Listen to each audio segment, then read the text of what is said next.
I think the offensive game is, it's changed a lot. I think every season, Seth, we go through and we say, what can we do better? What can we do different? And this offseason, I don't see that being any different. We're going to reassess and evaluate, and you have to adapt and change as the offenses adapt and change. Is there more that, like, do you have to just huddle up even more this year to say, all right, what can we do to catch up to these offenses? I think at the end of the day, you have to look at 2020 and realize how unique a year is. This year is, and this year is different. But I wouldn't say we're going to be, it's not advantageous for us to treat this a lot different from a standpoint of we have to do more or have to do less. I just think you have to really take a fine-tooth comb, go through everything you've done this season, evaluate it for what it is. Was it the call? Was it a personnel matchup? And how can you improve it? But I wouldn't want to say we're going to be more detailed this year than we were last year. It's more about execution and identifying problems and adapting.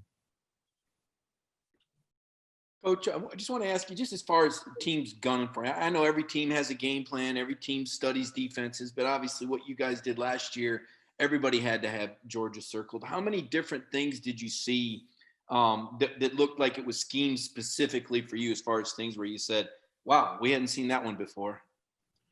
I think every year you're gonna, as the season goes on, Mike, you start to say, okay, these teams are copycatting a game plan that you see or something you've given up. We know, ultimately on defense, anything we give up, we're going to see that again. Because like you said, teams are looking for a way to attack us. And I think that's certainly showed up, but that's pretty consistent with each year. Whenever teams haven't had a lot of success running the ball on us this year. So they have to find unique ways to run the ball. What's been successful, what's not. And same thing goes with the passing game. And then I guess just to follow up, I mean, this maybe oversimplified it. To the outsider, it looks like when 99 is in the middle of your defense, you guys are different. Is it really just that simple? Because against Missouri, it was like, wow, this defense looks completely different with him out there. Yeah, I mean, there's a difference when 99's on the field, no doubt. Jordan makes us a much better defense. I also think Missouri's scheme was a little bit different in what they did. You'll see we did some different stuff against Missouri as well. Each team you have to assess. Each game's a new game. Each Saturday is a new Saturday, and you roll out a different plan and ready to execute. But it definitely helps when we have Jordan inside. I know Nakobe appreciates Jordan being out there in front of him.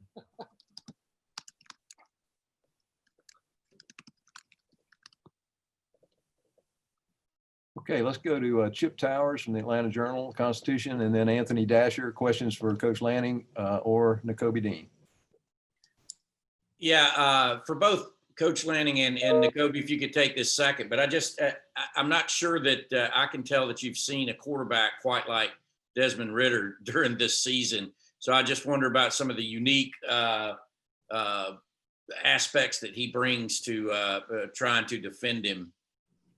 Yeah, Desmond's a player, and I'll let Nakobe hit on it here as well. But what makes Desmond unique, I don't think he gets enough credit for, is his ability to run. I think he's the second winningest quarterback in Cincinnati's history.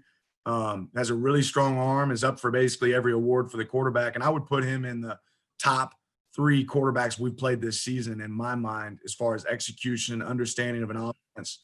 They ask him to do a lot. And you can tell he makes a lot of checks at the line. So he's obviously a really savvy player from an intelligence standpoint, but he can make all the throws and is a dynamic runner as well. Yeah, definitely. You can definitely tell by the film that he's a playmaker. He runs, that whole offense runs through him, and like basically he's the heartbeat of the offense. Thank you. Hey, Nakobe, I kind of wanted to ask you what Coach Lanning was mentioning a while ago about getting Jordan back. Just explain, how he makes your job easier as an inside linebacker. Oh yeah, he makes it a world easier for me. He eat up them double teams and everything like that, and he takes pride. He takes pride in it. Also, he just don't do it as his job. He takes pride to eating up double teams and make sure that I'm free. He comes to the sideline and asks me all the time, like, what's it looking like, how they getting in my face and everything like that. So it's it's great to have him back. Okay, let's go to Mark Weiser, Athens Banner Herald, and then Dean Legge with Dog Post. And what do you see in terms of, since the Florida game, in improvement with your defense? How much do you look at that as adjustments you guys have made? How much in the level of opponent? And then how does Cincinnati kind of fit in terms of what you faced offensively? Yeah, I think we made a lot of improvements from a standpoint of communication, adapting. This has been the year of adapting, and every week's a new week. In a sense, I think our guys have done a really good job of taking to them, getting prepared to play every Saturday, hoping we get to play every Saturday, and then every once in a while finding out you're not going to get to play. But we focused on technique. We focused on fundamentals more than anything. I think we've tackled really well this year, and our guys have embraced that, throughout practice. And that's probably the number one way to eliminate, explosive plays, is to be good tacklers, be really sound there. But I think that's something we focused on. Cincinnati's offense is really good. I mean, they're a top 20 team on offense and on defense. I think that's why they play really complementary football. But for our guys, I think we've seen steady improvement in our communication and our ability to adapt based on somebody being out. I think we've done a better job throughout the season. Our coaches have done a really good job adapting, and our players have done a really good job adapting to who's in, who's not in, and putting those pieces together. Hey, Dan, when y'all start dealing with recruiting and the way that y'all have recruited lately these last few years, do you and Kirby sit down, or the defensive staff look at the board and say, hey, we need this particular player? Or do you say, hey, we've got this spot we've got to fill? How do you manage those two things? Yeah, it's a combination of both, Dean. I mean, ultimately, Coach Smart has a plan for everything. He's very detailed in everything that he does, whether it be recruiting, practice plan organization, the way we handle our players here. But yeah, there's a certain roster number that you're looking for kind of at each position. And then you have to assess need over, position need over, what do we utilize? This defense has changed over time based on the offenses we face as well. Like how many 300 pounders do you need on your roster as opposed to how many DBs? So I think that's all a piece of it. We're trying to find the right guys that fit within the system that we run defensively, but enhance, what we can do and build upon, if that answers your question. All right, let's go to Jake Rowe, Dogs 247, and then to Jay Black, WSB Radio. Coach, when you look at all of the different options and players that you could have that could decide to move on and that could decide not to play in this game or even declare after the game, is it exciting to kind of get them all back, or the ones that are sticking around? I know Kirby has said you guys are excited about the ones that are going to be playing in this game, but seeing guys like Malik who's bound for the Senior Bowl and Jordan Davis, who probably could go to the NFL after this year if he wanted to, Devontae Wyatt. How exciting is that to see those guys come back and a chance to coach them once again? I'm thrilled about every single guy we have in our program. Obviously the guys you mentioned are guys we're really, really excited about. That certainly doesn't change. My ultimate goal as a coach is that these guys can achieve at the highest level. They reach all their goals here at Georgia, and then they have the opportunity to play long careers, in the NFL if God's willing. And that's exciting for me to have those guys have those opportunities. I think ultimately we talk about the opportunity to come get a first-class education at Georgia, play really elite defense against the best competition. And I think that's really appealing for our players to have the opportunity to do that. So I know I'm excited to coach these guys. I'm blessed to be in the situation I'm in every day to coach the players that we get to coach here at Georgia.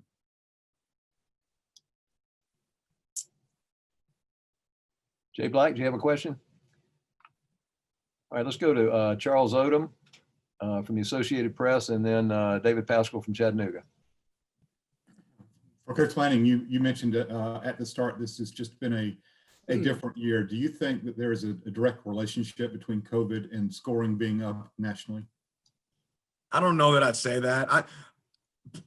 Maybe, probably. I don't know the answer to that, Charles. I know that ultimately, offenses are ahead of the curve right now, and you could say it's related to COVID, but I know within our walls that we have a standard of defense here that we take a lot of pride in, and that doesn't change based on situation.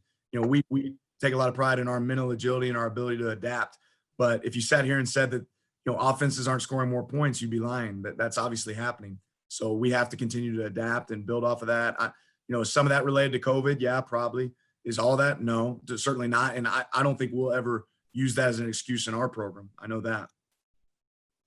Yeah, this is for Dan and Nakobe. Kirby said a couple of nights ago that Monty Rice has not been really full strength since the Alabama game. I was just curious I know you're not into making excuses, but what adjustments has that resulted for both you, Dan, and Nakobe?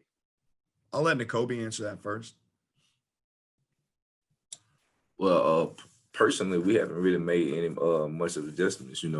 I talk to Monty every day about how he feeling and everything with his foot and everything. And he basically he keeps it real with me. If he tells me that he need like to be pushed or he need me to step up, need me and Quay to step up and play more and be there for him. So, in that aspect, it has changed, but other than that, it hasn't really changed too much.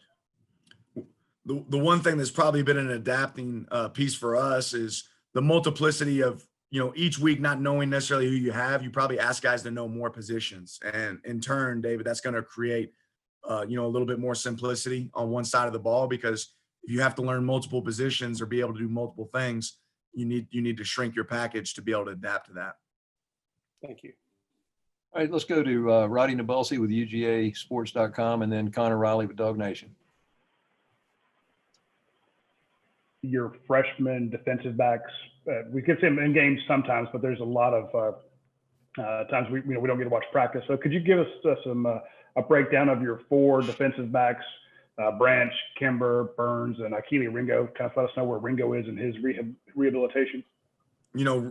Keely's been able to actually practice with us more and more as the season's gone on. He's not ready for competition yet, but I'm really excited about, sometimes you worry about a guy that has an injury. How mentally engaged are they going to be able to be throughout the season? It's tough when you're not going to play a game. And I've been impressed with Keely's attention to detail, really picking up some schematic pieces of our defense. And really all of those guys are doing a good job of developing, learning the scheme, and growing. I think every one of them will benefit from an off season in the weight room, getting stronger, and building. But yeah, each one of those guys have done a good job of being engaged, ready for their opportunity. And there's a great chance you could see them, within some of these games, whether it be this next game or in the near future. Hey, Dan, Aziz is someone who was, speculating on whether or not he was going to play or not, but he is. How does he, how has he improved this year as a player, and what does he bring to your defense? Aziz is a lead by example guy. He does exactly what you ask him to do. From a player standpoint, I think he's just become more refined each year. You talk about player improvement from where he's come from when he first got here to what he's become, this year. His ceiling's really high. I think he's developed a lot of trust within our players. They trust that Aziz is going to do his job. And he's also a guy, talk about players, everybody wants to work on what they're good at. Aziz is a guy that's attacked his weaknesses and said, hey, here's the things I want to improve. And you see that show up on film. I think he can pass rush on anybody in our league.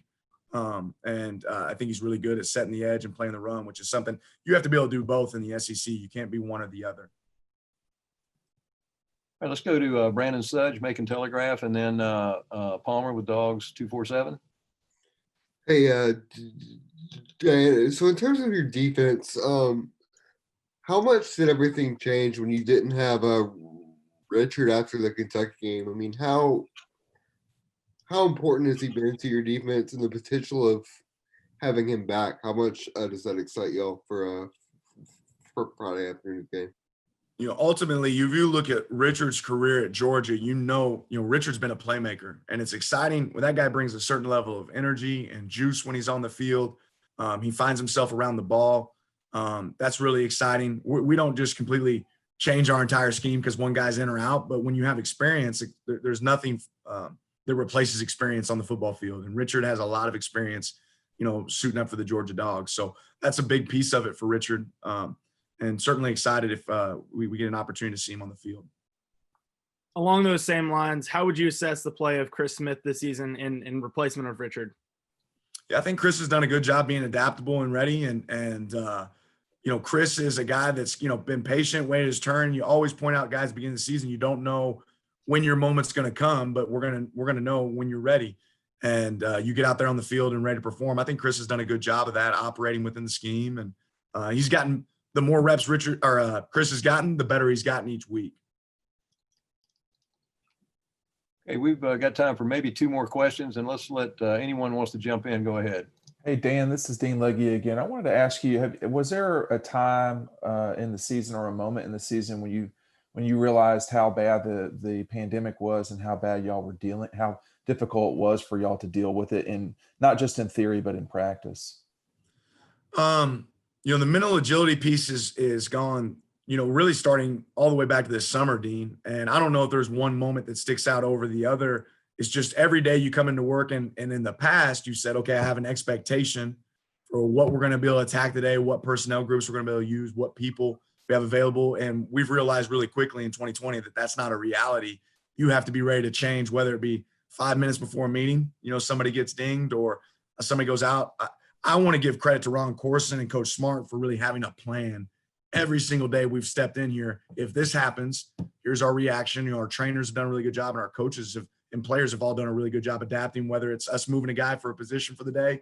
I don't know if anybody could script it and you anticipate what it's going to look like this season. But each day's just really taught you better be ready to adjust on the fly. And that's been consistent. I don't know if there's one point. It's really been throughout the season we've had to be able to adapt to that. Okay, let's take one last question. Let's go to Jonathan Simmons. I think you're on mute, Jonathan. There we go. Yeah, Nakobe, quick question for you. So with everything going on this year, an unprecedented year with the COVID, what does it mean for you guys as a team to be able to get out here and play in a New Year's Six Bowl against a team like yourself that many people considered was a championship playoff team? It feels great, definitely with a year like we had with everything going on. Everything from not just football aspect of things, but just school academically and, mentally going through everything, how everything changed and being adaptable to everything that has been happening. It's just been crazy. So for us to, have the opportunity to, play a New Year's Six Bowl, and for me to do it with, some of my brothers that, I might not ever play ball again with, because they moving on. But just to be able to do that, it's great. It's a great feeling.